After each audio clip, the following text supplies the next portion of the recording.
Sri Sachidananda Sadguru Sainath Maharaj Ki Jai. Ramana Maharshi, his life, chapter 5. In the small temple of Gurumurtam and in the mango grove. If one realizes one's true nature within one's heart, it is the plenitude of being, awareness, bliss without beginning or end. It was because of Uddandi Nainar that Annamalai Tambiran first noticed Ramana. Tambiran used to wander about accompanied by a crowd of followers singing sacred hymns from the Tevaram. He collected alms, fed the poor, and served at the tomb of an Adina Guru at the small temple of Gurumurtam near the village of Kilnatur, one of the eastern suburbs of Tiruvannamalai. One day, as he was walking past the Illupai tree, he saw the young Swami sitting there and was deeply immersed. From that day on, he accompanied Uddandi Nainar. Finally, they both suggested to Sri Ramana that he should move to Gurumurtam. There he could meditate undisturbed as the place was secluded and in addition offered better protection from the cold.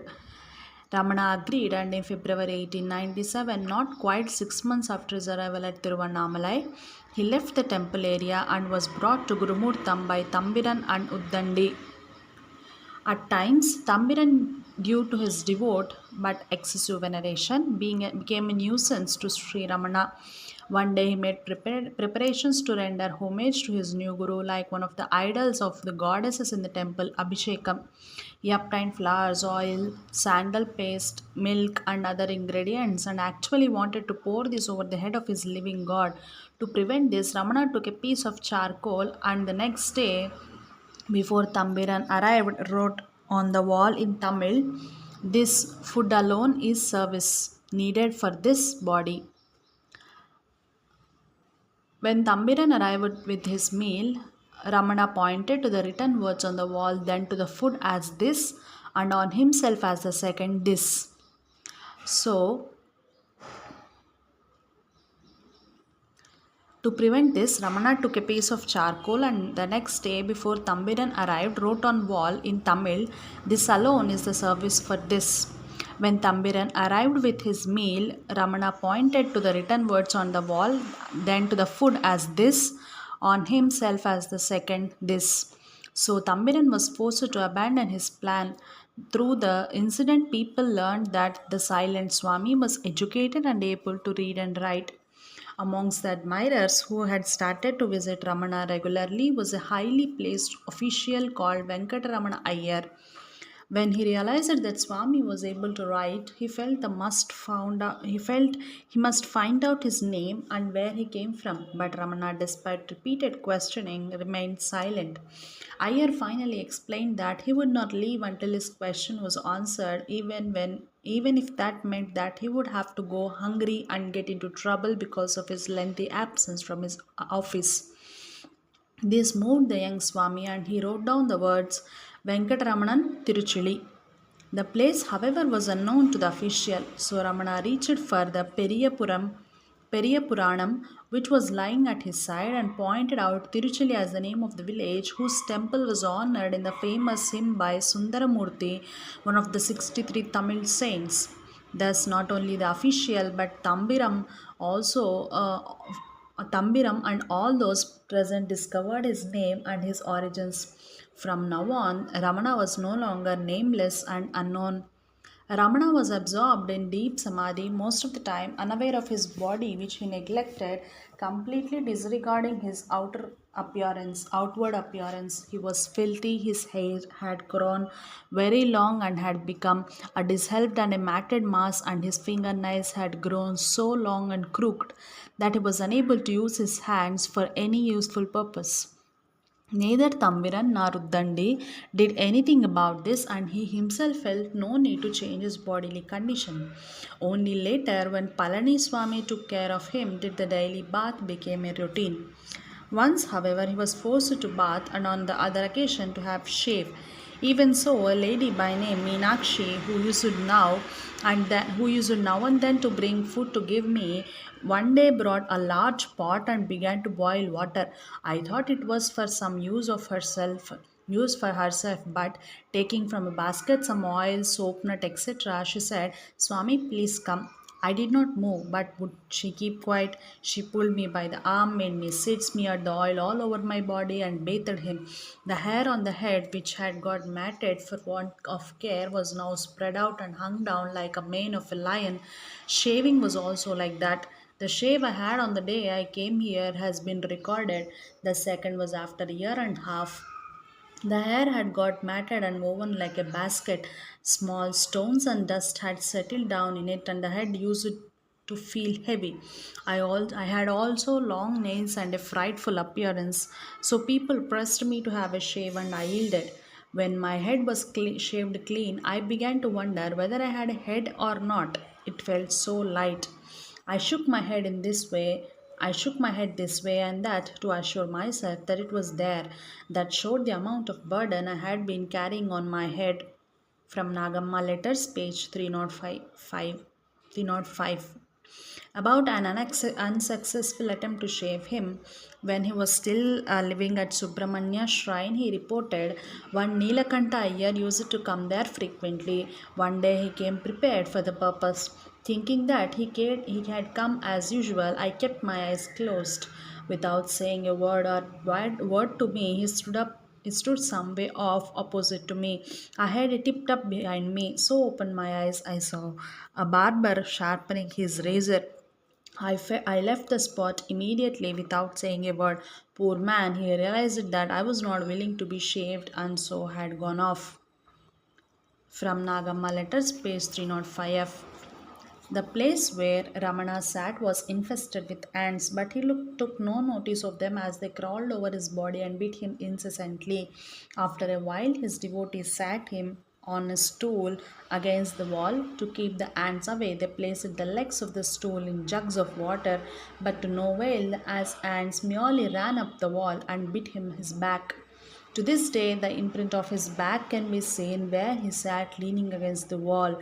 Nor did Ramana react to outer events or threats. Once thieves came to in the garden at Gurumurtam to steal tamarinds. When they noticed the young Swami sitting under noticed Swami sitting under one of the trees and not paying the least attention to them.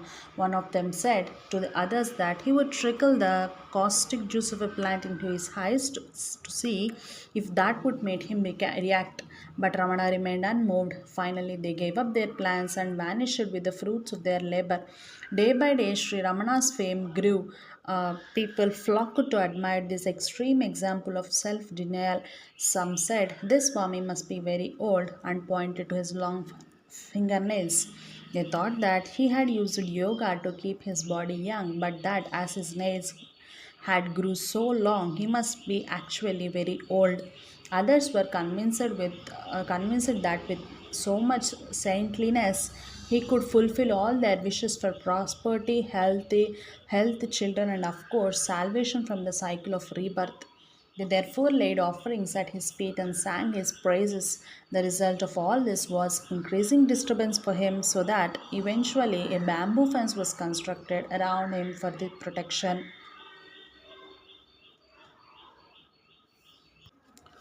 During the first 2 months spent in Gurumurtam, Tambiram used to give him some of the food which had been offered at Gurumurtam shrine. But then Tambiran went away. After first asking Uddandi to look after the Swami, he promised to be back in a week, but in fact only returned a year later. Some weeks after he left, Uddandi also had to return to his own mutt. So suddenly no one was there to take care for Ramana. But as a result of his increasing fame, food was always brought to him. After the departures of both Tambiram and Uddandi, the only problem was that there was no one there to keep the crowds away. This problem was finally solved when Palani Swami joined him. Palani Swami was a Malayali from Kerala and at least 20 years older than Sri Ramana.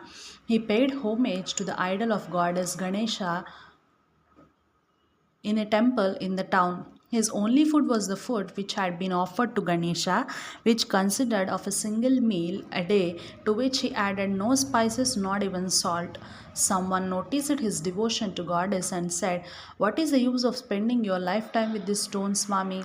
There is a young Swami in flesh and blood at Gurumurtam. He is steeped in austerities, tapas, like the youthful Dhruva mentioned in the Puranas. If you go and serve him and adhere to him, your life would serve its purpose.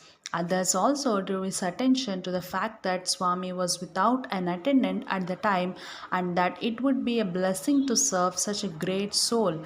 Spurred on in this way, Palani Swami went to Guru Murtam. When he saw the young Swami, he recognized that he had found his master. He continued with his service at the Ganesha temple for a while, but after some time he gave it up. He became a devoted companion of Sri Ramana, following him everywhere like a shadow. If he had to leave, he used to lock the door at Gurumurtam so that nobody could pester the Swami while he was away, and he would always return as quickly as he could. Nobody was allowed to see Ramana without his permission. He would accept the various food offerings from visitors, mix them up in a paste, and at noon give Ramana a cupful of it to eat. The rest he gave back as prasad to the visitors. This single meager meal was just enough to survive on.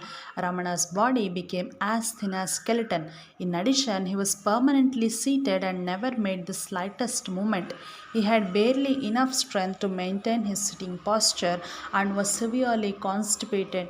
If he needed to rise to relieve himself, which was sometimes after days only, he found it very difficult and repeatedly falling back in his seat. Incapable of keeping himself upright, he would stagger to the door. When one day Palaniswami held him up by his arms, Sri Ramana reproachfully asked with signs why he was holding him. And Palaniswami answered, Swami was about to fall, so I held him and prevented the fall.